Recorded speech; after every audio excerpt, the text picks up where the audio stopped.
Olá, que a paz e a graça do nosso Deus esteja sobre você e sobre a tua família. Quero te convidar nesta jornada para que possamos ler a Bíblia Sagrada completa durante 6 meses, todos os dias. Conto com você. Vamos orar? Querido Deus, lhe agradecemos por esta oportunidade e lhe pedimos que o teu Espírito da sabedoria nos dê entendimento, em nome de Jesus. Marcos, capítulo 15. Jesus perante Pilatos. Logo pela manhã entraram em conselho os principais sacerdotes com os anciãos, os escribas e todo o sinédrio. E amarrando a Jesus, levaram-no e o entregaram a Pilatos. Pilatos o interrogou: És tu o rei dos judeus? Respondeu Jesus: Tu o dizes. Então os principais sacerdotes o acusavam de muitas coisas. Tornou Pilatos a interrogá-lo: Nada respondes? Vê quantas acusações te fazem. Jesus, porém, não respondeu palavra, a ponto de Pilatos muito se admirar. Ora, por ocasião da festa, era costume soltar ao povo um dos presos, qualquer que eles pedissem. Havia um chamado Barrabás, preso com amotinadores, os quais, em um tumulto, haviam cometido homicídio. Vindo a multidão, começou a pedir que lhes fizesse como de costume. E Pilatos lhes respondeu, dizendo: Quereis que eu vos solte o rei dos judeus? Pois ele bem percebia que, por inveja, os principais sacerdotes lhe o haviam entregado. Mas estes incitaram a multidão no sentido de que lhes soltasse, de preferência, Barrabás.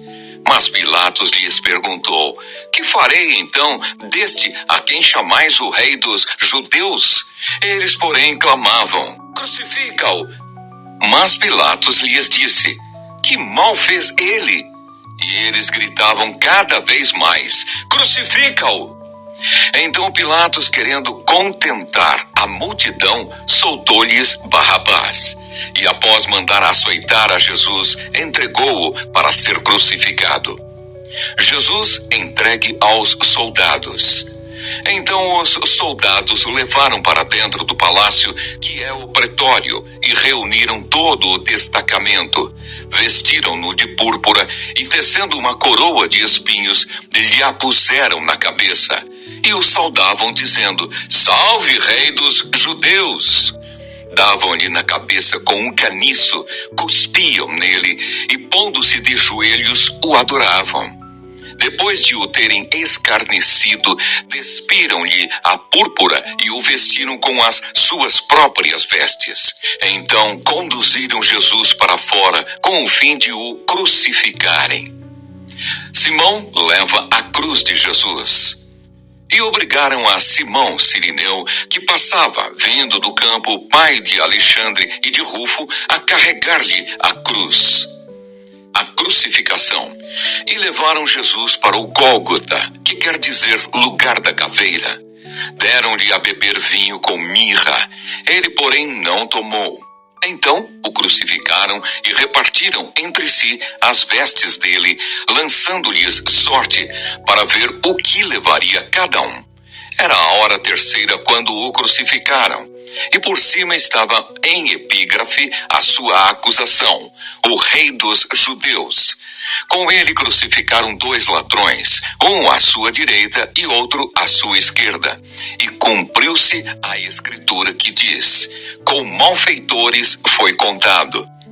Os que iam passando blasfemavam dele, meneando a cabeça e dizendo: Ah, tu que destróis o santuário e em 3 dias o reedificas, salva-te a ti mesmo, descendo da cruz. De igual modo, os principais sacerdotes, com os escribas, escarnecendo entre si, diziam: Salvou os outros, a si mesmo não pode salvar-se. Desça agora da cruz o Cristo, o Rei de Israel, para que vejamos e creiamos. Também os que com ele foram crucificados o insultavam. A morte de Jesus. Chegada a hora sexta, houve trevas sobre toda a terra até a hora nona. À hora nona, clamou Jesus em alta voz: Eloi, Eloi, lama sabachthani, que quer dizer: Deus meu, por que me desamparaste? Alguns dos que ali estavam ouvindo isto diziam: Vede, chama por Elias. E um deles correu a embeber uma esponja em vinagre e, pondo-a na ponta de um caniço, deu-lhe de beber, dizendo: Deixai, vejamos se Elias vem tirá-lo. Mas Jesus, dando um grande brado, expirou. E o véu do santuário rasgou-se em duas partes, de alto a baixo.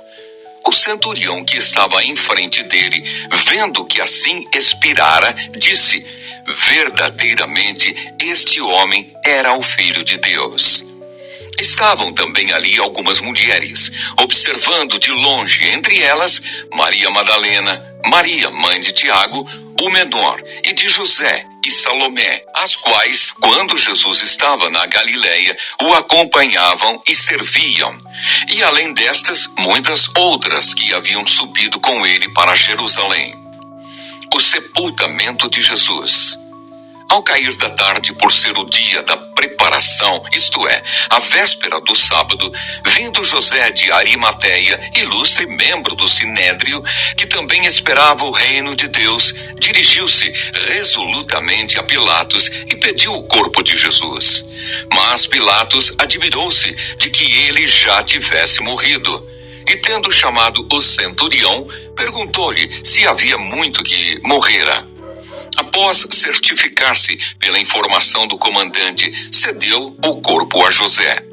Este, baixando o corpo da cruz, envolveu-o em um lençol que comprara e o depositou em um túmulo que tinha sido aberto numa rocha, e rolou uma pedra para a entrada do túmulo.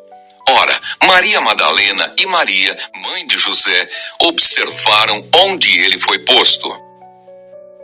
Marcos, capítulo 16. A ressurreição de Jesus. Passado o sábado, Maria Madalena, Maria, mãe de Tiago, e Salomé compraram aromas para irem embalsamá-lo. E muito cedo, no primeiro dia da semana, ao despontar do sol, foram ao túmulo. Diziam umas às outras: Quem nos removerá a pedra da entrada do túmulo? E olhando, viram que a pedra já estava removida, pois era muito grande. Entrando no túmulo, viram um jovem assentado ao lado direito, vestido de branco, e ficaram surpreendidas e atemorizadas. Ele, porém, lhes disse: Não vos atemorizeis. Buscais a Jesus, o Nazareno, que foi crucificado. Ele ressuscitou, não está mais aqui. Vede o lugar onde o tinham posto. Mas ide, dizei a seus discípulos e a Pedro, que ele vai adiante de vós para a Galileia. Lá o vereis, como ele vos disse. E saindo elas, fugiram do sepulcro, porque estavam possuídas de temor e de assombro, e de medo nada disseram a ninguém. Jesus aparece a Maria Madalena. Havendo ele ressuscitado de manhã cedo, no primeiro dia da semana, apareceu primeiro a Maria Madalena, da qual expelira 7 demônios.